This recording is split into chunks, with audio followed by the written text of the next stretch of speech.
Hi, I'm Dave Barnes. And I'm John McLaughlin. And welcome to Dadville. Dadville is a podcast where we talk about life, love, and the pursuit of awesome dadding. It's funny thoughts and deep talks. So please, enjoy your time here in Dadville and enjoy this episode with... Sissy Goff. Of Sissy Goff, which, a power broker of wisdom and knowledge. Oh. A sunshine of joy, a sunbeam of joy. So, you know, before I read the brag sheet, Sissy, I have to tell you, you are in some pretty rarefied air right now. Yeah, you are. Are you aware of this? Yeah, No. You may not know this. You are the third woman that's been on this podcast. Only the third. That's right. Wow, and the guys. first non-related or betrothed. Wow. Yeah. I'm so honored. That's right. Yeah. Wow. Yeah. So we John and I are really wanting to do this more where we have, you know, we've definitely sort of spelunked and we'll continue. We're done with to. men. We're done with men. Us and Beyonce. Enough with the men. We're just totally done with men. Yeah, we were, as we kind of talked more about, like, it'd be fun to start having more women on. And literally the first person, SG. Yeah. Y'all are so kind.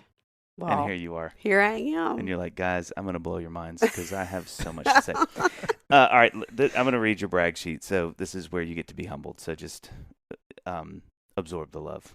Okay? Can that be our tagline? Absorb the love. Absorb the love. I We like need to it. workshop that. We'll work it out. John was immediately like, I'm out. Give Hard me a pass. minute on that. Give me a minute or a year or two. Okay. Sissy Goff is Director of Child and Adolescent Counseling at Daystar Counseling Ministries in Nashville, Tennessee. In addition to counseling, she supervises the girls' staff, directs the counseling program, leads two groups, probably more by now, I bet, right? Less. I'm getting older. I love that. Cut it There you back. go. Good for Boundaries, you. guys, boundaries. Good for you. Develops leadership of kids, meets with initial assessments, and orchestrates Hopetown summer sessions. She has authored/co-authored 9 books, including Jeez. Raising Girls, Intentional Parenting. How many more is that than we've got? I need to run the numbers. At least 9. That's what I thought. That's such a great joke. That's just a bumps that spike right there. Raising Girls, Intentional Parenting, and Taming the Technology Monster. Sissy is also a sought-after speaker for parenting events across the country and a podcast co-host. I've been on that podcast. Her most recent book is Brave, A Teen Girl's Guide to Beating Worry and Anxiety, which was released last year. And you have another book this year. Not coming out till next August. Next, what is that one? It's called The Worry-Free Parent. Oh, gosh. Ready to go to the Why source. do you stare at me so hard when you said that? She didn't even We'll blink. get you a copy, Dave. She's like, there's a guy named Dan in there. Let's just say he's loosely based on someone in this room. You can learn more about Sissy and follow her work at her blog, raisingboysandgirls.com. We are so excited to have you. I want to give a caveat, though, okay? Okay. This may feel like a lot of questions all at once. And you may think, I didn't sign up for this, guys. What happened to a conversation? But John and I feel very strong that we don't have anything to add to the conversation. we have Oh, nothing. y'all, whatever. We just have a lot of questions. Which I'm assuming you are fine with that because I'm assuming this is the water you swim in. Yeah. You're constantly meeting with people who are frantically just asking you questions. That's a weird. Kinda I actually true. haven't thought about that. It's an interesting thing to start on. Maybe it's just like, what is it like to do something where I know a few things about myself for sure. I am not equipped to handle that energy. Like I absorb. Yeah. I'm too much of an empath. Like I would absorb. I'm like if Right, something right. is nervous, I'm nervous. If someone's having a great time, I'm Yeah. having a great I time. hadn't thought about that either. Like you would have to be the opposite. Whatever is happening inside, you would have to be like, all right, I need Compartmentalize it. to kind of like be the cool, Is that- steady Yeah. in this room right Yeah. now. So is that a discipline, or are you kind of naturally predisposed to do that well? Probably both. I mean, I think I'm a little that way anyway. The more things get stirred up around me, probably the lower key I get. That's amazing. Yeah. But I'm not very low key internally. But I can do that. Yeah. And then I think over time you develop more of the ability and you just have the longevity to know it's really going to be okay. That's right. That's a Right, great right, word. right. I So think- would you say yeah. that your life outside of work, has it become more like that the more that you have worked, or has it become like more of an opposite sort of balance? Do you know what I mean? More like outside of work, are you like, I don't regulate my mood. I'm just like all over the place, and that's where I kind of like, that's my outlet to get my emotions out. Then when I come to work, I can be like slow and steady? Probably more regulated across the board. I definitely have gotten quieter and liked alone time more the Really? longer I've done this work Wow. with people. Yes, because it does. It just taps you out in a different way. Yeah. What is Just your a lot of outlet? words. I love to read. I Mm. love to play with my dog. I was expecting like you to be watch like, fun I do like shows. kickboxing. Oh, I was No, literally. right? no, I She's love like, to hang you see out with this black friends. guy? MMA No. is really becoming Yeah. important to me. No. Krav Maga No. is a big part of my life. Not yes. Mm-hmm. So the- it's like you need to. It's all Yes, about like down. down. Yeah. Yes. Like everything needs to just kind of go down. Yes, Go down. less drama. Working Yes. particularly with adolescent Yes. girls, I got enough drama in my life. That is so, insane. yes. So but it's really beautiful to hear you say that. And I find that with my friends who are in the counseling world, that is such a consistent thing. Like that part of understanding that one, God has got it, right? Like God's got it, whatever it is, Yes. God's got it. God's in control. But two, it really I think I would struggle with this. Maybe this would be a savior complex, especially initially in this job. But like, I gotta fix. Like, these people are coming to me, and I gotta give them the goods here. Yeah. Like, But I guess over time, That's how I would feel. Yeah. yeah, like with your disposition, you're like, so I'm here to help, but there's only so much you can do. Yes. And when I was in grad school at Vanderbilt, one of our professors said, a third of the time you will help people, a third of the time you will do nothing for people, and a third of the time you will make things worse. This is starting to feel like my marriage, which is really interesting. How that you can just basically take that and exactly put it on top of. Annie right now is sitting inside going, something true was said somewhere. Like the force is happening. So one of the things that I wanted to ask, kind of just to kick off this, you're going to be amazed by these questions, by the way, because they are. So and I put them in exciting. English too, Oh, just good. for you. Yeah. Thank you. So one of the things I noticed as I was looking through your books, and I love these kind of consistencies, especially in authors, because I think it's a little bit of like you get to see a little bit of the hand, But bravery is such a theme, And I mean, why do you think that is? And two, what does it look like for girls and women to be brave? Like, why is that something that you've spent some time around? I have been counseling kids and families now for 30 years. Which Oh my is God. Crazy. Which is a 27-year-old. I know. It's amazing. Did you start when you were 9? Yes. It's really remarkable. Thanks, y'all. Yeah. Thanks, y'all. Thank you, guys. I needed that today. I did need that today. But, there are so many trends we could talk about with kids and with parents. And one of the biggest has been anxiety in the last, probably now, I would say 7 or 8 years. And girls are leading the statistics on anxiety. And so it felt like, the backstory is David and Melissa, who's our executive director, and I wrote a book called Are My Kids on Track? And there was a little paragraph I wrote about that girls were leading the statistics on anxiety and how the numbers were jumping. And our editor came and said, will you write a book for elementary school age girls about anxiety? Because that's the average age of onset is somewhere between 6 and 8. Jeez. And so I, being a therapist, said yes, but only if I can write one for parents too. Because I just feel like it's not just a problem with kids; it's a problem with the whole home. Look at John when you say that. Sorry. Go ahead. So anyway, I just felt like girls need help, and they need help navigating the complexity of life and where we are in this world, and how their parents are sometimes responding to this world, and the lack of confidence and competence I think girls feel today. And so wanting them to be really equipped. And in the last 7-8 years, you said you've noticed that really the trend coming up. Do you attribute that to technology, social media, all that kind of stuff? A huge portion of it, yes. But with the average age being between 6 and 8, they don't really have their hands on it much. Wow. Right. I mean, I think technology is one of the biggest pieces. I think girls feel more pressure at an earlier age than ever before to exceed academically, to exceed athletically in every aspect of life. And I think parents are putting more pressure, really unintentionally. Please hear me say this really graciously, but I think parents are putting more pressure on girls than ever before too. And I think parents are more anxious than they've ever been. And so they're swinging two different ways. Yeah. They're putting more pressure and they're stepping in and rescuing where then the girls don't feel capable themselves. Yeah. Didn't mean to look back at you. So- on that note. Here we You go look again. at Dave as much as you think Dave needs you to look at him. I'm sorry. Can we just go Dan? If you don't Sorry, mind? Dan. Dan, Yeah. yes. Thank you. And why do you think that is? Do you think it's? I mean, this is going global here, but do you think? I mean, I only have girls, so I have Right. 2 daughters, so I don't have a son to sort of compare my approach to. Mhm. You know what I mean? But as a dad of 2 daughters, I definitely am very aware and like focused on like I want these girls to be raised.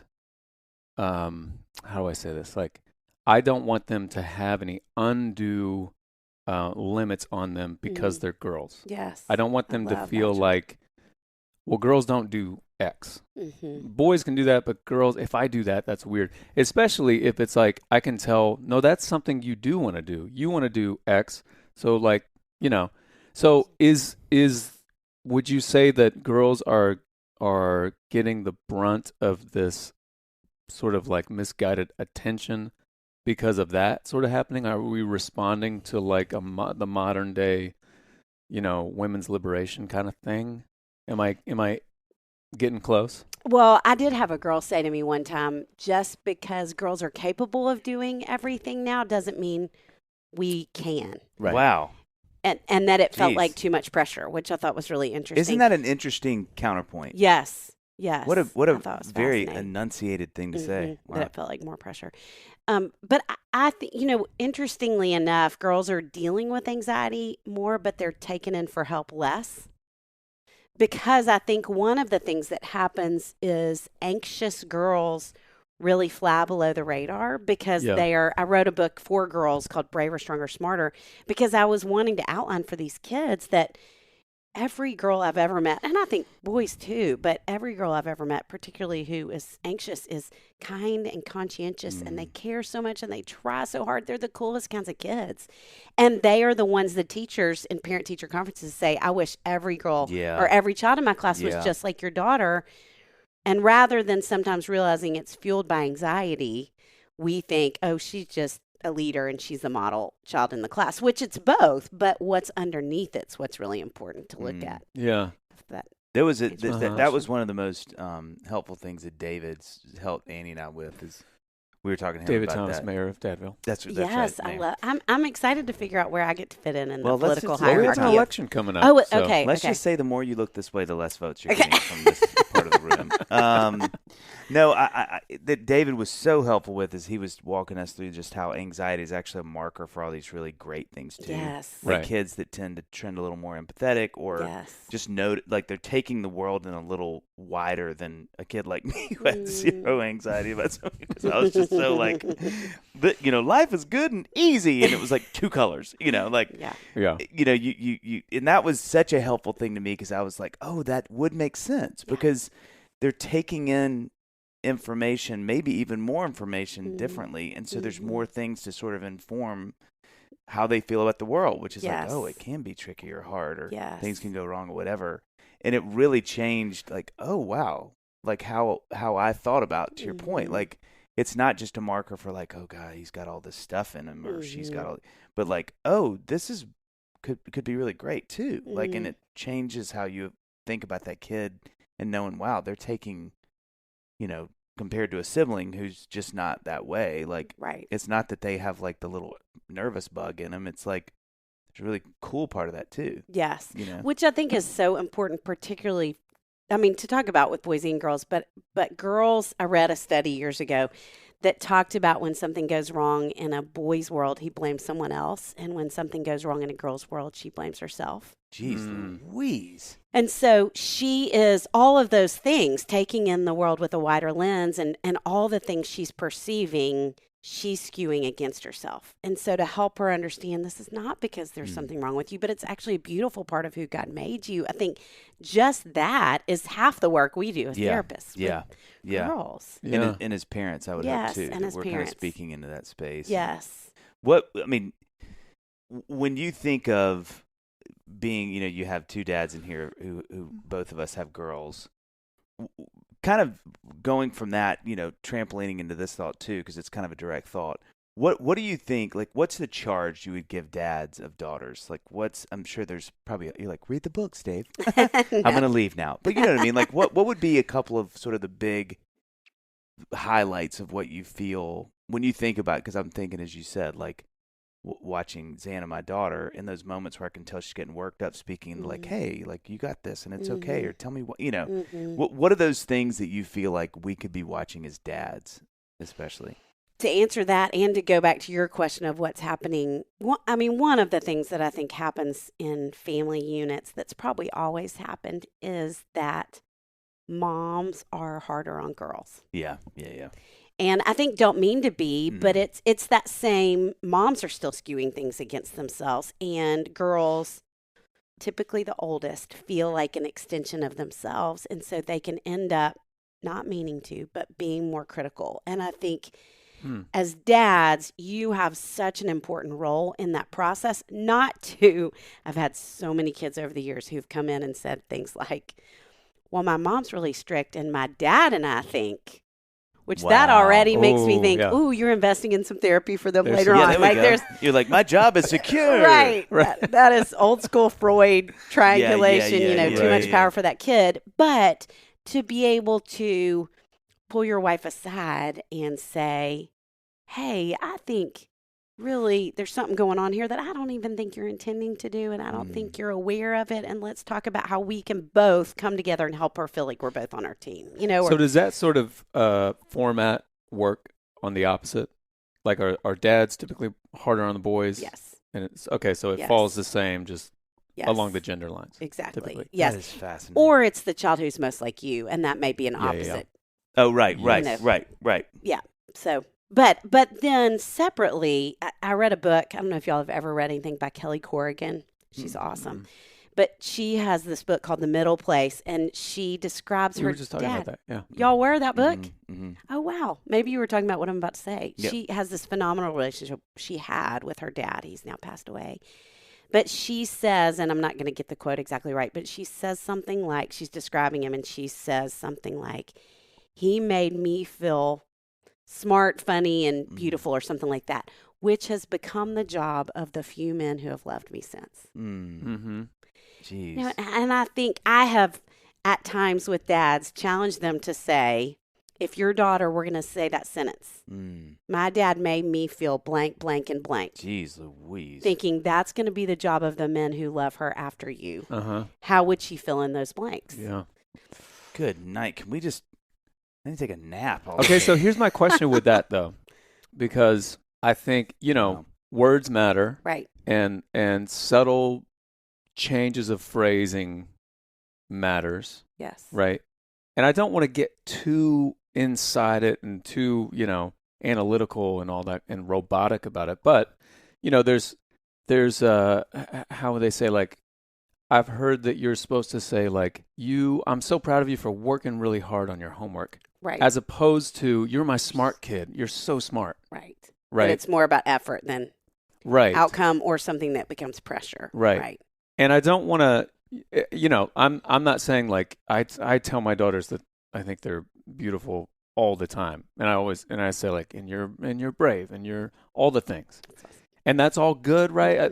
Like, my fear is that I would put something on them that then is a like burden that they have to carry, that they're in some situation where they're like, well, I have to go this way because I'm daddy's little brave girl, or that something. is incongruent to who they think they are. Yeah, exactly. So while it's like, you're brave, they may go, well, I'm brave, but I actually enjoy being more empathetic than I do being, or you know what I mean, something that would, that was, it's so funny you bring, and John is bringing that up because that was something that Annie and I were talking about before this, because I was like, do you have anything you want to ask Sissy? And she was like, give me a second, opened a note on her phone. It's same with Amy. I mean, but one of the things that Annie brought up was the book, because she read it and really enjoyed it. But she's like, the thing that is so tricky about that paradigm is exactly what John said. And she's like, I would love for you to ask Sissy, like, how do you navigate that weird space of trying to name your kids in these wonderful ways, Mm-hmm. but also knowing you can get that wrong because you sort of go, that's my little, and it's a wonderful thing to attribute to it. Like, is my little fighter. Gosh, you were so. Yeah. But then, yeah. you know, I've seen this in my life with people that can really bite you in the rear later in life when the kid's like, oh, that was my first disconnect with you as a parent because I was like, oh, you're not paying attention because that's not who I am, or that's not who I want to be, or it's incongruent to, again, how I'm feeling, which is, you know, and then they kind of stay on that line, and then the kid gets, you know, just feels unknown, and it turns into this little, you know, tricky situation because you can sort of like name them or try to, and it comes from a great place. And then 10 years down the road, they have this like prodigal situation where they're like, I never was that. And then they, you know. Right. And then you never see them again. Yeah. And so anyway.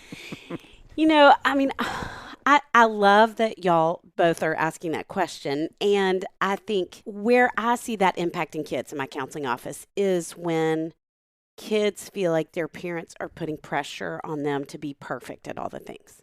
That it's hitting on every cylinder of you're going to be 100% of all the things all the time. And kids feel like I can't do that. Yeah.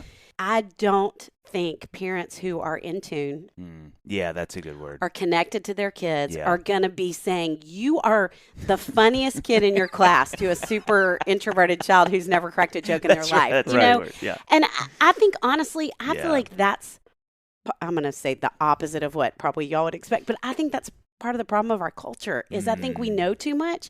And so parents get so anxious of, I'm going to say the thing that's going to put them in counseling when they're 30. Yeah. And I think if you are cheering your kids on and you're believing in them and you're calling out good things, they're going to feel like my dad believed in me and he missed a few things along the way, but he believed in me. Yeah. And that's what. And probably, like when I hear you say the thing about counseling, I'm really trying to just be like, let's move past that.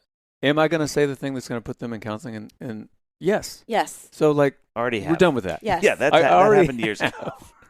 Well, yes. Go ahead. I was going to say, that's so true, and that's a good thing for me to hear. I think the places that I've seen that do damage is when the parent's not paying attention, and it's easier for them to attribute something in a moment they saw, and then they can kind of go, okay, I can get back to what I was doing now because I know, you know, she's my little trooper and he's my empathetic artist, and then now I don't have to, it's just like I can get back to whatever my work or whatever I'm thinking about because I got you. Yeah. Right. And then the kid just later is so hurt because they're like, yeah, for that year of my life I was really into art. But Dad, like, I have a huge passion for this. And it's like, well, no, you're my little artist. And it's like, I'm not your little artist. I'm an MMA fighter. I want a calculator. Yeah, that's right. And so I think that's that. So I wanted to just backtrack for a second because this really hit me hard. It is, to your point about triangulation, it is so hard as a dad with a daughter. Holy cow, this is hard. Like if Annie and Xana kind of get into a little scrap, it is the hardest thing in the world for me not to go to Xana. Come here, like, oh, Daddy's got, and then, you know, and she's old enough now. I can see the werewolf happen. Oh, where they she's do it. Like, they do it so early on. I have you, and I'm like, you do have me, and she's just staring at Annie, and I'm like, wait, what's happening right now? All of a sudden, I'm in a situation. So it's real, and Annie will say like, there's times she's like, you're not helping, and I'll realize like, oh gosh, like. It comes from a really good place. Yes. Well, and you know what's also tricky about that is that for me, so often Amy gets everything. Yeah. So like in those moments where I'm like, well, she wants to hug me right now. Yeah. I'm going to take this. Give me a hug. Daddy would never say that to you. Whatever Mommy said you can't have, you can. Yes. Wait till Mommy's asleep. Let's get on Amazon right now. It's so hard. It appeals to one of the most natural sort of father instincts, which is a daughter is coming to you for safety. And you're like, I will hold you for it. Right. But then you sort of see her, like, and then as I'm doing that, I see her just looking at Annie, and I'm like, oh, there's a game afoot here that I'm not participating in. I'm just a pawn. And I'm just a pawn. And so that's a really good reminder to me of like in those moments to be careful. Yeah. That I'm not, but it's too much power for her, which creates insecurity in the long run. Yes, well, let's talk about that. Like, tell me about that. That's fascinating. Well, I want to come back to what I think you can do, though. I don't think it's only what you don't need to do. But I mean, I think that makes her feel like the third adult in your marriage, Wow. which is not a healthy place. Yeah. And she's going to become really demanding, but also insecure. And every girl somewhere around 6th to 7th grade is going to hit a hard spot with her mom.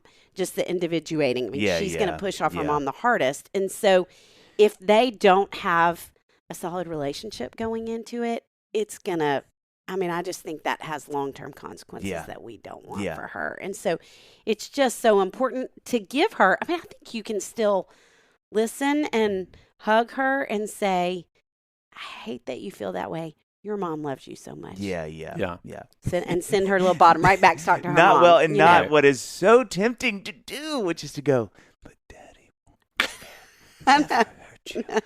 I just put a lollipop in your pocket. Daddy, Just ask Daddy next time. it is so Yes. hard not to do that. Yes. It's like, but I think that's a good word. And to keep, that is the thing. If there is a guise that is so hard to not, if there's like a thought pattern or ideology you don't want to subscribe to as a parent, that is so hard to fight against. It is prioritizing your freaking kids over your marriage. Like, because it's so subtle. It is the smallest wavelength in 100 other things you're feeling. But to go, like, but we got to make sure they're okay. And it's all, thank God for a wife. And I know you and Amy are the same way, like that realizes that we can realize, like, man, we need to get some us time, or like they don't need to win, because it's just such a natural instinct to protect and help. And when she comes to you to go, you are the best, and I got you, because it takes a lot of discipline in that space. To what you said, realize we could pay for this in some really bad ways. Absolutely. Later. And she's going to be aware of it and work it way more than he is. Oh yeah. Way more. Yeah. Okay, let's talk about middle school. Okay. You just kind of Can I alluded say to something else I love about dads that I missed though? You said to say a couple of things. I don't want to miss the impact I think y'all have in that you have this ability to delight in girls, which I think is one of the most crucial needs for girls. You have an ability to delight in girls in a way that women don't. Wow. In that you can speak into who they are without the intensity. As women, we just have so much intensity. And y'all do it in this really playful way that I think she hears, and you help her keep moving. You don't get bogged down in all the insecurity she feels sometimes. You can hear her and then keep her on that journey that she's on. I just think in a really remarkable way, because you don't take everything as seriously as we do as women. And I think that ability to play and keep her moving is so important in what you all do. Johnny. Dave. Yeah. Sorry. I kind of was committed to that melody. I was just thinking about some of the best meals I've made at home. What are some of your favorites? Look, I'm always down for a good steak or a burger on the grill. Medium, of course. No, of course, I get that. What are we savages out here? Just with pitchforks and spears in the street trying to claim our little slice of the world? I don't think so. Not anymore. No way. I was in my junior high years. I will be honest about that. But that was a weird time for all of us, wasn't it? That's why I swear by Butcher Box, an incredible way to get high quality meat and seafood. You are so right, Dave. It's easy. Also, it's affordable, and it tastes great. They have 100% grass-fed beef, free-range organic chicken. And these chickens are free. They're just ranging. They're crazy out there. They got pork-raised, crate-free, and wild-caught seafood. Jeez Louise. Can I tell you about a recent meal that I whipped up with some meat in there? Tacos. Am I scared of making tacos with ground beef, John? No. I'm not. If that's a crime, take me downtown. Okay? I don't even care anymore. I don't care. And it was excellent. Okay, can I tell you about one of my recent meals? Please. Okay. And now, cooking steak for when you have company over. Yeah, it's high pressure. It's high pressure. High pressure. Yep. But with Butcher Box, I feel like that pressure is just lowered. Look at that. It's just lowered because I'm like, you know what? It doesn't even matter what I do to these things. They're going to taste great. Yeah. You know? And you've got a gift. Don't sell yourself short. Okay. Thank you. Okay. I love the recipe, inspiration, guides, tips, and hacks. Some are even personalized. You heard me there. So you can cook up mouth-watering meals. Look, take chicken breasts off your grocery list, people. Butcher Box is offering our listeners an incredible deal that they have never offered before. No, don't say it. Don't chicken say it. For what? What do you think? A month? 3 days. 5 days. That would be generous. But no, a year, Dave. And guys, remember, these are free chickens. Okay, they're free chickens that are free chicken. Look at that, guys. You're sure that's not a typo? You've checked with all the official. No, and if my math is correct, that's 12 months, Dave. Good free night. chicken. All you need to do to get 2 free pounds of free-range organic chicken breasts for free in every order is sign up at butcherbox.com/Dadville and use the code Dadville. Claim this deal at butcherbox.com/Dadville and use the code Dadville. It is one of my favorite things. No, you're fine. One of my favorite things about my relationship with Xana, and I think I don't think I knew this at a head level, but like instinctively when she was really young, because she's got a lot of my personality, which is really fun. No. And also, let's just take a minute and talk about me for a second. One of the things that is tricky about being me. No, but so I can I get her a lot of times. I'm like, I know what you're doing. And it was so interesting really early on with her because she's big emotions, is that I learned this hack with her, just with me. I could get her to laugh at any time. And I knew, because it's just calling BS. Because I knew when she was really hurt and mad, when she was really young. But I knew, like, if I can get you to laugh right now, this is a smoke screen. And so many times I knew a couple tricks, and then she's laughing from a burning the house down, Carrie Stephen King crying to like laughing and she can't stop. Yes. And it was something to your point that's really interesting about being a dad is a levity.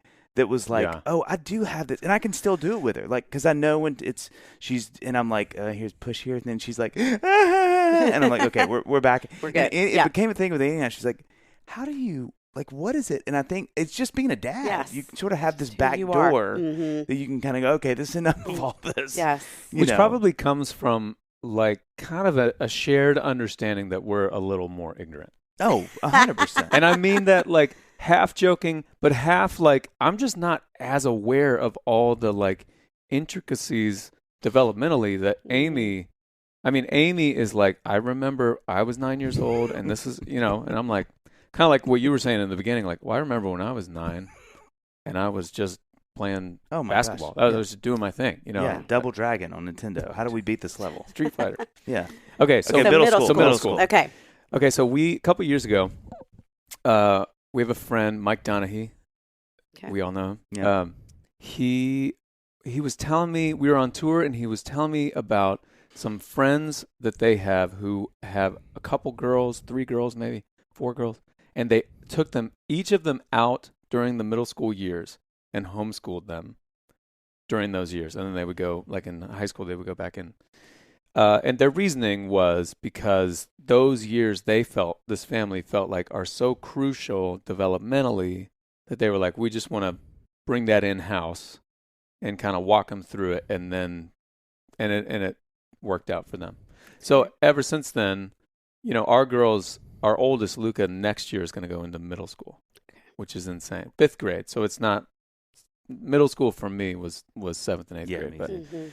But so I am terrified of middle school because, and this is of course me putting myself into 7th grade was the worst. I mean, middle school's the worst. Middle school's the worst. It's the worst. I know. I read recently that Anne Lamott, do y'all ever read her? I love Anne Lamott. She's called middle school the descent into hell. The Apostles' Creed talks about. Yes. You just gotta go through it, I guess. Yeah. So. What are some things that you could say specifically around that stage in development? What's some advice that you have for parents to best sort of walk kids through that, daughters specifically? Well, I think having a lot of conversations about what's to come to normalize it for them, because I think, again, girls' default is something's wrong with me. Yeah. Wow. And so helping her understand everybody goes through this. One of the things I read when we were writing Forever Ago, Raising Girls, that I had never read. I mean, I knew the hormone shift impacts her emotionally significantly and all those different things that we all have known.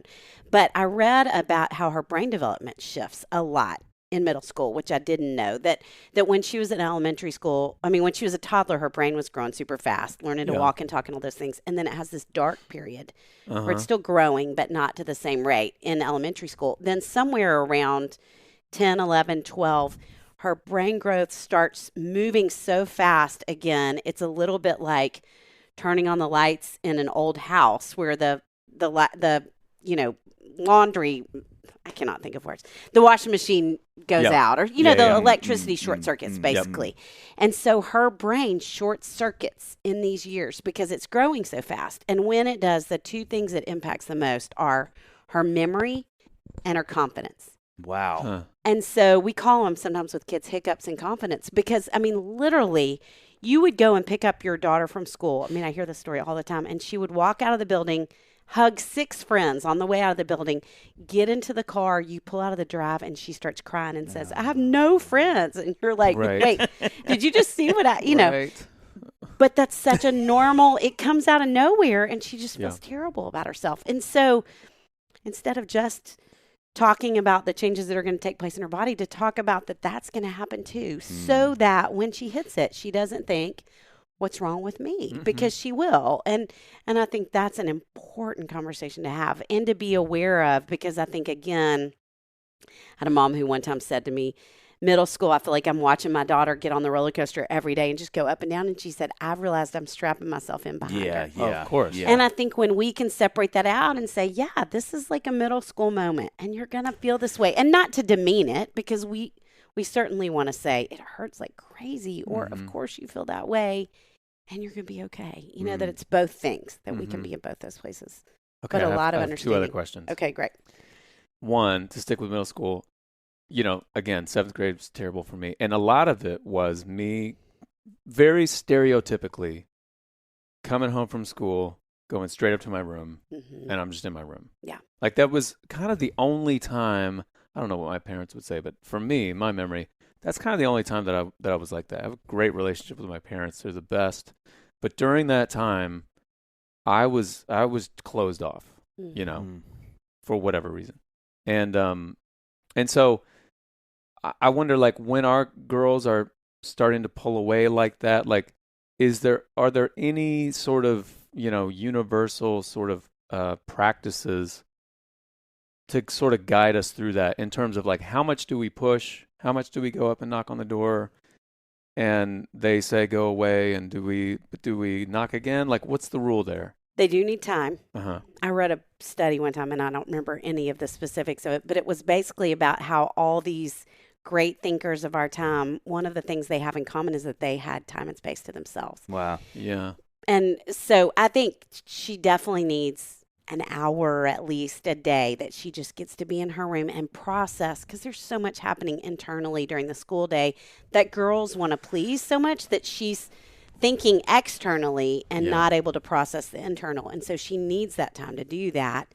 But then I would say definitely everybody needs to have dinner together. She needs to emerge, to go for some kind of family walk. It could be that y'all need to walk the dog every day or something like that, but she needs to come back out.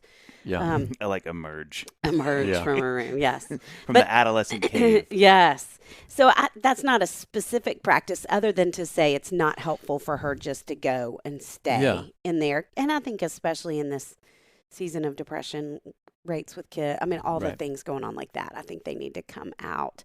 But my favorite practical thing with parents in those years, because I think adolescence pushes parents' buttons more than any other window, because you feel so rejected by them constantly. Yeah. And my favorite word for parents of teenage girls, but I think probably boys too, is breezy. That if they feel like they have the power to wreck your day when they act like they don't really want to be around you, again, that's too much power, and too much power creates insecurity. So I think when you can respond with, okay, that was say rough. That one more time. Too much power. To feel like they can wreck your day because they say whatever to you or roll their eyes is too much power, and too much power creates insecurity. Jeez Louise. And so to say, well, that was a zinger, and keep moving, and then go in your room and cry if you have to. Yeah. John and I are both like, okay. Well, then now we have a new, there's another.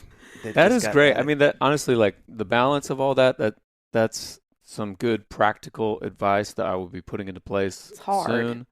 But yeah, I do need to remember, because I get rejected all the time. I mean, by my daughters all the time. Yes.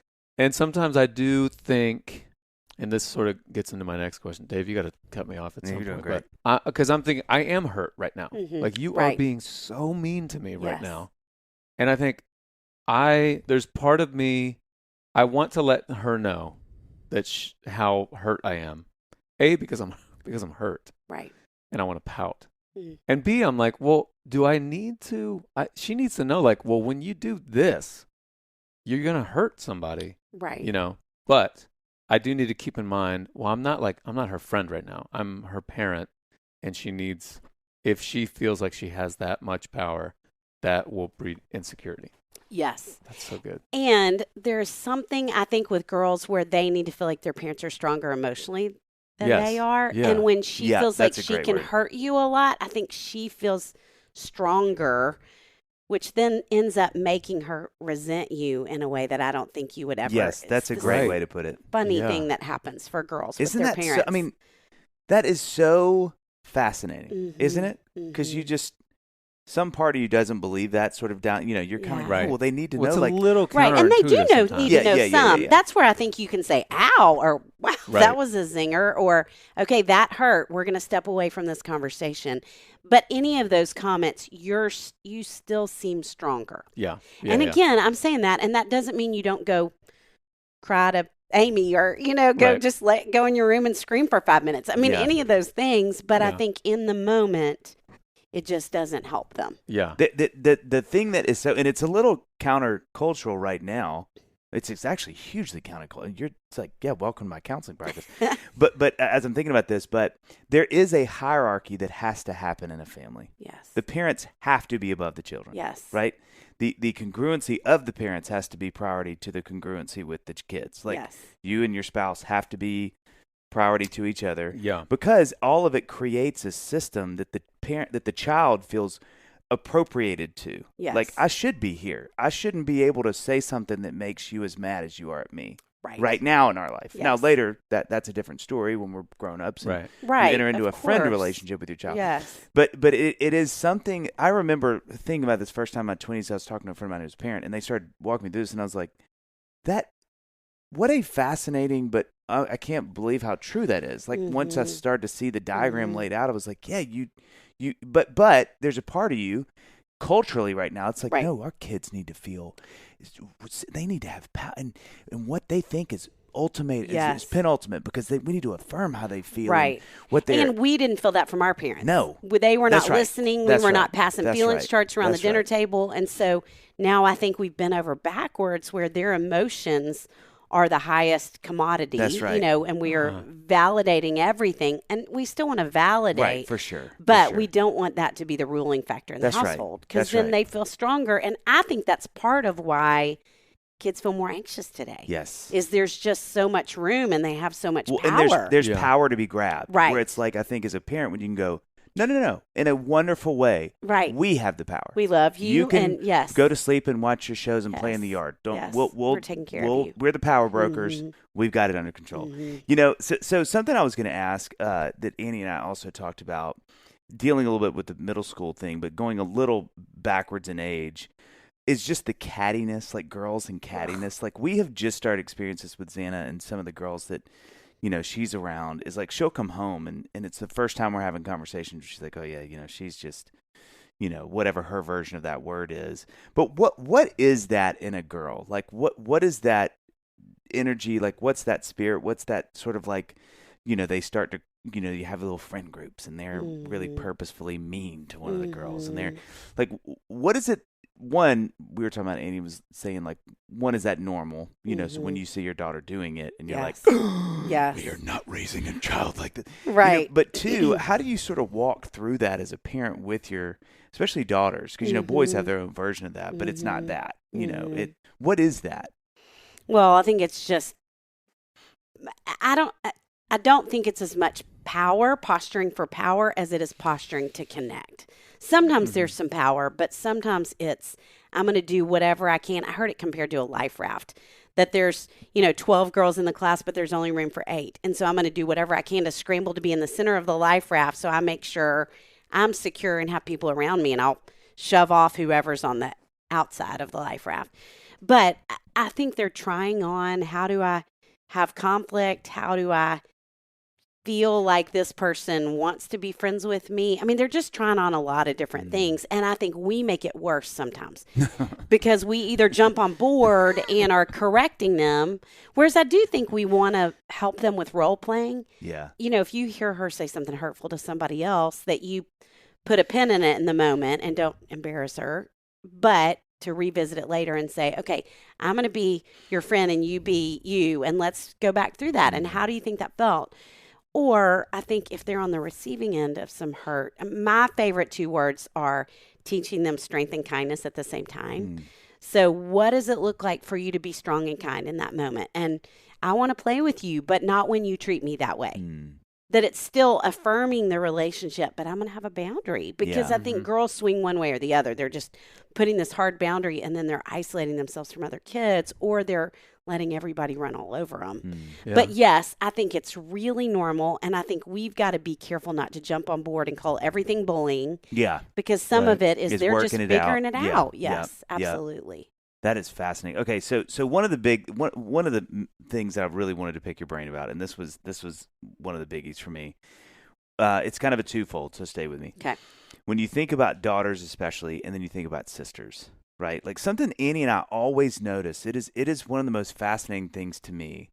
Is it tends to be, and here's a huge generality. So be patient and gracious as I say this, but we found that as adults, sisters tend to be really close. Like they have the most envious. I'll sit with, like, one of my favorite things in the world is to sit with families where there's a bunch of sisters and they love each other. Like there's no spirit in the world like that because it's different than brothers. Brothers is really fun, but sisters, there's this weird sort of otherworldly like joy, but funny, but also kind of like they kind of pick at each other, but it's so inviting and enveloping. Like you just feel all of this stuff. Yeah. It's amazing. And so Annie and I have always talked about how it seems that as we've grown older, you kind of see that that's the spirit. They're either like joined at the hip. I got, drop them off over here. I got them. And then we'll bring them to tennis, and then and then we'll meet mom and dad. And it's just like, you're like, this is just like the most fun ever. Like it's just, or it is just like they don't get along. Yeah. In their adulthood. Yeah. And so I think something that is fascinating to both Annie and I that we were talking about you being here. She was like, man, I just love to hear her speak on sort of that idea of like, one, what is that? Why is that dynamic so hard? Like, why is it? I mean, we Xana, we only have one of where John has the 2 girls. But as a parent, why is that so hard to navigate when you have more than one girl? Like just what that dynamic is. And then 2, how do you sort of care for them in a way, and even as parents, like, or even as adults, sorry, forget parents, but as adults that are sisters, how do you parent at one? Like, how do we care for Xana in a way that with her girlfriends or, but then 2, what does that look like to navigate just as a human that's a sister? Like, why is that like that? Does that resonate at all? Do you see that kind of pattern?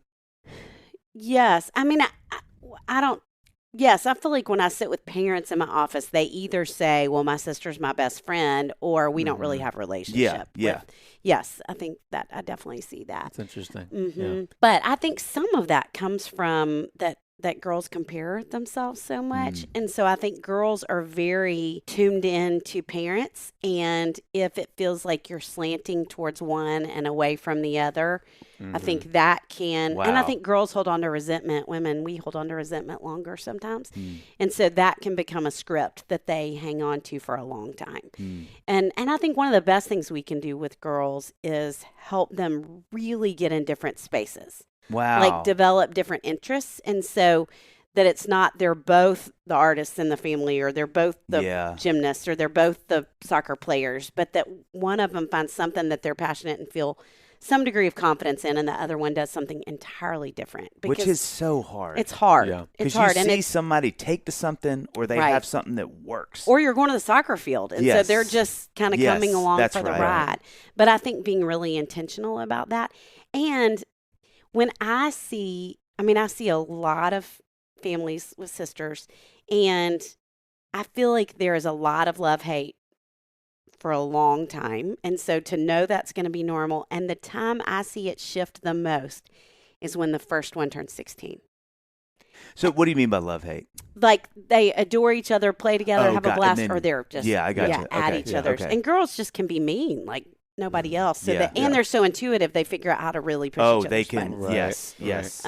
But there is such a shift when one of them turns 16. And I can't tell you how often, especially little sisters, I will hear them say, well, my sister's driving me to school now, and we go by Starbucks on the way home, or we go run this errand. And I think the predominant factor of that situation is that parents are out of the way.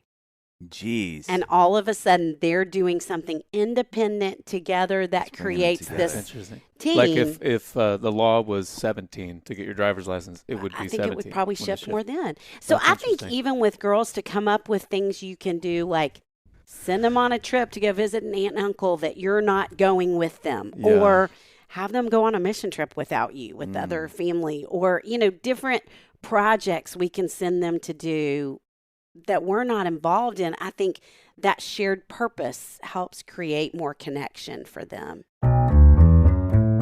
Now a word from our sponsor, BetterHelp. John, Dave.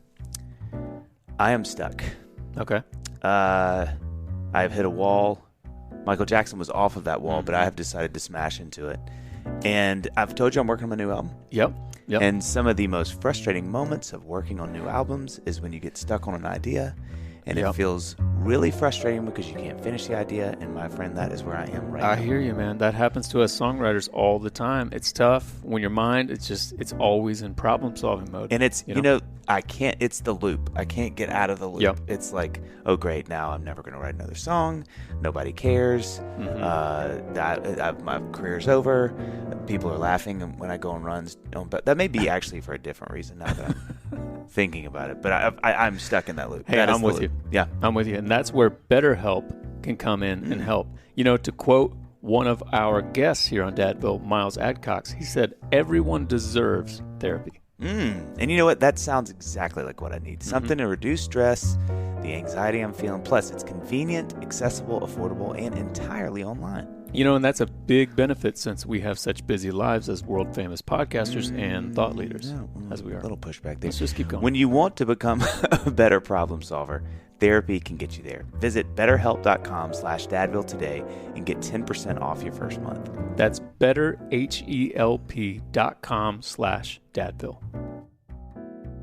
One of the things that also that's a little bit of a dovetail joint into this idea that Annie and I talked about too is how, and this is true with boys too, I would imagine, and you can correct me here, that it may be a little more intense with daughters, but like how hard it is too when, as a parent, that you're not overburdening the eldest of a gender. Yes. Where you're kind of like, hey, you're the leader. Yes. You're the leader. And overindulging the youngest. There you go. Right. And so you just said this so well, and it's so cool to hear you say, but because, and I'm sure there's a lot of families where they follow the leader, like we do soccer because older sister does soccer and we do it. But to really pay attention to, man, the youngest one is trending this way. We should lean into that so that there's not, hey, older sister's the cheerleader, A-type doing her thing, and now you're the, but like, because, you're going to see a lot of sisters like, I want zero to do with that. Yes. And now I want to go this other way. But or I'm going to take that on because y'all are really encouraging. She's getting a lot of attention. yes. Right. Rather than helping her realize she can get attention from doing something different. Right. Yeah. So how do you do that as a parent? Like, how do you lean into, and I mean, I think about my boys, but again, with you being such a specialist in the girl space, how do you pay attention to that as a parent? Like when you have like with John, so you can look at John now. But when you have two daughters, how do you try to set them up as best you can to succeed, not just in their relationship to each other as sisters, but as, to champion whatever, like, how do you do that? How do you sort of set them up to do that well with the relationship, but also just become more who they are as individuated women, Well, I mean, I really think as simple as it is that you watch them, you pay attention to what they love, and how do you join them in what they love, and that's going to shift over time, but you're going to start to pick up on it. Yeah. How do you think you do that as a grown woman with sisters? Like what is the space that you would speak? Because you're a woman, obviously. Mm-hmm. Like I have a sister. And you have a sister because y'all like 16 years younger. apart. Yeah, and y'all are really close. Mm-hmm. So speaking to women that are listening, how would you speak to those women who have a sister that maybe that's hard? Or you can look back and look at parents who are women that are listening to this right now and going, oh my gosh, my parents didn't do that well. They didn't know how to do that well. They missed that. Thank you. That's a beautiful way to put that. How would you talk to them? Like, what's the word there? Just to talk about it. Yeah. I mean, I think just, I do feel like our world is so boundary driven and I love it in some ways because we need boundaries and we need healthy boundaries to protect ourselves. But I think it sometimes comes at the cost of that we live in a fallen world. And I mean, I think even communicating that to girls, every friendship, every relationship is going to disappoint you at some point along the way. And obviously there are times when we have to have boundaries because something's abusive. Right. But if there's been some hurt feelings, or you can trace it back and see that our parents were doing the best they could and they missed this, and this is part of why we had this falling out, how can we come back together? How can we talk about it and at least start to build a bridge back? I just don't think it's ever too late. That is with something someone. else I'd love to hear you give a thought on. It's like I have noticed being married to Annie, being a father to Xana, like relationships are with women are, man, it is it is one of the times that I am so thankful to be man, truthfully, because there is, to John's point from a while ago, like there is a gorilla part of my brain that's very just kind of like, why doesn't that work? Well, just tell her it hurt, and I think it has been really interesting watching that with Xana, because she'll come home and say, this girl, and I'm like, again, I turn to Bob Vila. I'm like, well, a hammer hits a nail and the nail goes in the wood, honey. Right. And Annie has to really, hey, babe, it's not. Or even with sitting with Annie, kind of going like, well, why don't you just call her? And she's like, no, this is not really how it works with girls and women. Right. But how is a husband, so this is, watch me do this now. You've talked to the women. Let's talk to the men. Okay, let's talk to the men. But for those dads and husbands who are going, man, I'm learning that communication with girls and women is a little more nuanced. Like how, especially let's stay with daughters. What are ways that where I'm going to probably come up short on knowing how to encourage a daughter in and around communication, maybe even a wife in and around communication? Like, what is it we need to be mindful of in how women think and participate in relationships? Like, what is it that we can learn to be helpful with and encouraging toward in that space with our wives and daughters? Well, girls' number one complaint to me about their parents and often their dads is that they try to fix it. Yeah. And if we were going to go back to girls leading the statistics on anxiety, so much that is because they don't believe they're capable. And so when we give them an opportunity to figure it out on their own, we're not only giving them what they long for relationally, where we're listening with a lot of empathy, but we're re-emphasizing that idea of you're capable. You can do this. I believe in you. Because when we listen and ask questions to help them connect the dots, that's what we're doing. And I think girls and women long to be seen and heard and our feelings validated. And so to sit with them and say, I think especially some girls that are really big feelers, I will make myself, this is terrible about myself in counseling, but I will literally look at a clock and think, just for 20 minutes, don't do anything but validate. Wow. Even past the point that I feel uncomfortable, like internally I'm thinking, are you kidding me? We have belabored this so many times. But just to sit and say, oh, I can't imagine how hard that is. Wow, that sounds tough. That we, it's marriage counseling 101. The first thing you do is learn to do reflective listening. Like, I hear that that's hard for you, and I hear that that's really tough. Tell me more about that. It's so simple, and it has so much power when someone does it for us. And I will say that tends to, I feel like that thing right there, that practice gets framed in a like, all right, hey, husbands, here's what your wives want. And it's true. I mean, it's useful and it should be used. But we want it too. I mean, guys too. Like, it's not a You're right, gender we do, specific John. thing. Yeah. Thank you, Dave. Yeah. No, it's right. It's 1,000% right. Yeah. Yeah. I think, I mean, Annie and I were just talking about this weekend, this exact same thing about, it is, oh my God, there are few things that are harder for me with our kids or with Annie, and when they are saying something and emoting, and you see that feels problematic. Here's where you could have. Yeah. Right. Absolutely. To let me tell you what to do. Like, and I can validate really well. It's going. I'm validating. Oh, God, we're 2 minutes in. I'm still validating, and then the left turn will, and that's why. And I'm like, right. There's the problem. I see the problem. Just to be, that's still. Have you thought about it? Right. But that's when you come along with questions. And what do you want to do about it? What do you feel like's the right thing? What's God telling you? What does your heart tell you in this moment? And you can still kind of hopefully lead them there. But I think when we step in and say, this is what you need to do, or this is what you need to think about here, we're basically saying to them, you can't. Like, your thoughts aren't as good as my thoughts. Right. So 2 days ago, Sissy, if you could have just come over to the house, this would have well, now I know where you been live. really helpful. No, that's what a great, golly, that is so helpful. Okay, I know we're getting close to the end here. Okay. So I have like 11 more questions, but I'm going to take one. Okay. The other day, Amy and I, we were with a couple other couples who have kids, and we were talking about boys and girls, but specifically girls, and outfit, what's appropriate, bikinis, clothing, all that kind of stuff. And this is a big topic.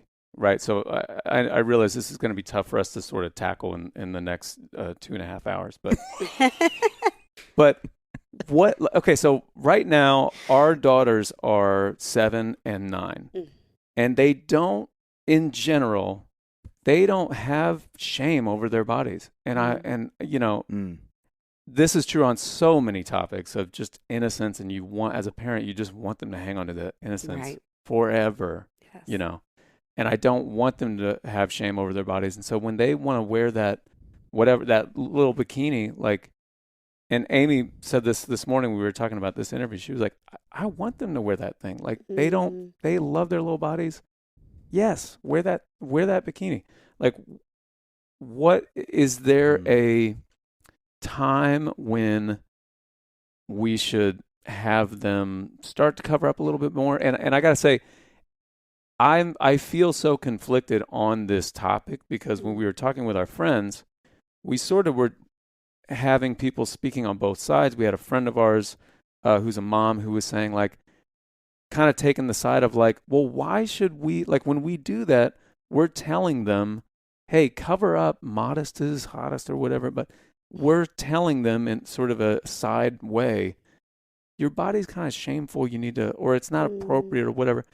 It's such a complicated topic, and I take both sides at different times. Because the other side that's really interesting is being a man. There is no debating what happens in my brain when you see a woman. Right. So you also have this other part of your brain where like, yes, I have that side, and then I immediately jump to the other side, and I'm like, that is not your problem. That's right. But and again, like, for people listening, I'm like, if you want to comment in to me right now, I'm like, look, whatever you're going to say, I'm there too. Like, I'm pinging around. It's so complex. The goal is, again, I want my daughters are beautiful, perfect, the way they are, and however they are in the future. Like, and I want them to just embrace it. I guess as a parent, how do we sort of walk our daughters through these next, like, super trying years when it comes to body image and all that kind of stuff? I mean, that's such a hard one. And I think the self-consciousness will happen. I mean, sadly, it's just going to creep in. And I think I can probably come at it more from where I see parents miss it, which is things like, and I think with the best of intentions, parents start talking about looks and food and being aware that maybe their daughter has gained more weight, and so wanting to help her, thinking she's going to struggle in a certain way because of that. And so then they start to shift and control the food intake. And, I just, in all these years of working with girls, I don't think there's anything harder to recover from than an eating disorder. And so I think everything we can do to set girls up for a really healthy perspective with that. And honestly, I think it's probably as little emphasis on it as possible is the best thing that we can do. And I think to tell them they're beautiful because they're strong and that they're, I mean, I love that you tell them that regularly, your girls. And I think that we're emphasizing different things about how, like, I love that little book, Strong is the New Pretty. Have you seen that little book? I mean, I think anything that we can talk about that are strengths of theirs that are beautiful, that it's how they look, but it's also who they are, I think is really important. It just feels like such a slippery slope that we get into with girls so quickly. Yeah. And I'm with you. I see both sides of that argument. And I think often it takes care of itself because they hit this point where they feel really self-conscious. And then we're trying to kind of backpedal with them. And you double down on it and realize, oh, shoot, right. they got there anyway. Right. And I think we want to understand if they're not there, you know, if a girl doesn't hit the point that she's self-conscious, in some ways I'm concerned about her in a different aspect because something's off. Wow. If she hasn't gotten there, because all girls do. Yeah. And so, you know, I think if you start to hear, I mean, I'm surprised. I'm thrilled that your girls are the ages they are and that you haven't heard any of that. I think that's not the norm. Well, and to be fair, like if Amy were here, it's not that we don't have any of that. Our oldest has done some things where she, just the other day, she had an incident where she got all wet and she was like, her shirt was soaked and she wanted to, like, she kind of was covering up and wanted to go change. But we're like, that's interesting. That's not, she's not getting that from us. Yeah. You know? Yeah. But I think, you know, being aware that y'all are friends with people, I mean, for boys too, but of all sizes. And I think one of the biggest things we can do is be aware of how we're talking about it. I'll never forget this precious girl I saw who was beautiful. And her saying to me, my mom talks about her weight all the time. And she weighs less than I do. And if she thinks that about her body, I can't imagine what she thinks when she looks at me. Yeah. And so if we're preoccupied with it, we're talking about what we're eating, we're talking about exercising, we're obsessively doing any of those things, it's going to creep over to them. It just can't help itself. Isn't it? I mean, this is, if there's anything I feel like we've talked about on this podcast over the last 90 whatever episodes, it is, and I think about this so much. Yeah, I know where you're going. All of it starts with me and with Annie. And like, if we're not doing our work, if we're not making sure we're okay, we're putting in the time to make sure I'm not living my story through my kids, I'm not shaming them, I'm not seeing a trend happening with them that eventually harmed me, and I'm trying to squash it in unhealthy ways, because there's healthy ways too. But it is just, I mean, if anything this podcast has taught me 100 times over, it is that.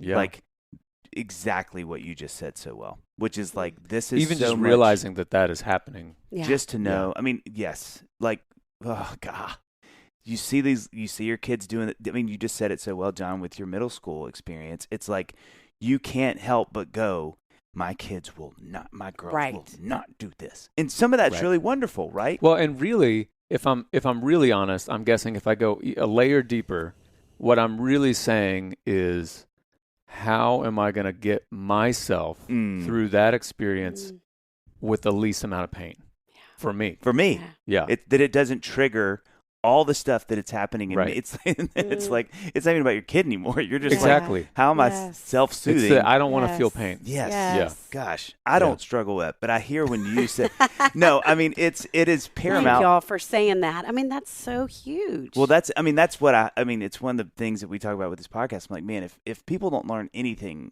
like we have learned, one of the things I'm just like, man, that we would all be aware that our kids are these little vehicles where we're trying to self-correct our own lives. Yeah. And some of that's wonderful because you do have wisdom. You have lived a life, and you're like, let me tell you what didn't work for me, and I know it's not going to work. If you can do that in a healthy way. If you can do that in a healthy way. But then there's these other things where it is like, you just see your kid, and it's like, you know, you just your body starts, you're like, oh, and just going, no, like, let them be them little selves, be their little, and live their own lives, and you not just chucking. You know, I will say though, and I know we're running out of time, but the thing that freaks me out, it's on that top 5 list of things that freaks me out, probably because it wasn't around when we were growing up, is technology and screens and tablets and all that kind of stuff. And I mean, in our last few moments, like, is there any sort of like universal, I know every kid's different, every situation is different. Is there any kind of universal sort of practices or things to keep an eye on that we can hear from you as parents in this technology age? The question I get more than anything else is when. Like, what's the magic age to let them, whatever it is, get a phone? Because you're either going to live media. on an island, or you got to figure out how to integrate it into your life. Yes, and we want them to learn to be responsible technology users when they live with us, rather than when they're gone. Wow. Like all the things you want to be there when they mess up, and they're going to mess up in this area. And I mean, I had a dad one time at a parenting event start screaming. I mean, literally, y'all, he was screaming about how technology wasn't a child's God-given right, and he didn't let his son get on the internet on his phone or send a photo from his phone until they were driving to his son's high school graduation. And I just thought that kid had no freedom at all in May of his senior year to August, sitting in his dorm room, and he could do whatever he. Can you imagine what he got into? Yeah. Whereas if he had had a little freedom at 14 or 17 and gotten into something, the parents could talk it through with them and help him understand. Yeah. So my rule of thumb with technology is, I mean, you want to get things in place, certainly, to watch and filter what's happening. I love Bark. Is a great program. And Teen Safe. Those are two of my favorites. But that you don't want your child to be the first to have all the technology things, because then they're going to be cutting edge, and you do not want that to be the reputation your child has. But you also don't want them to be the last, because they're going to be the kid just that next sneaks to it. the last. That's exactly what I say, Dave. Yes, the next to last. Totally. Yeah. And that you have a set of parents that you decide together, okay, we're going to let them get their first little email address. We're going to let them get their first phone, because they're going to say, I'm the only child. And you keep a pulse on that. And when they're almost the only child is when you jump on board. Yeah, that's great. Yeah.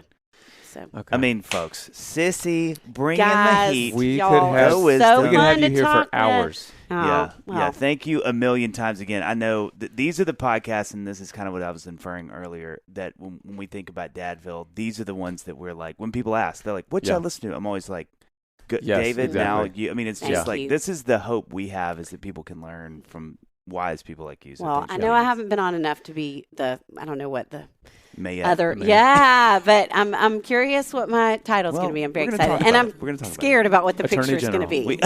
We also take money bribes. Just good. Okay.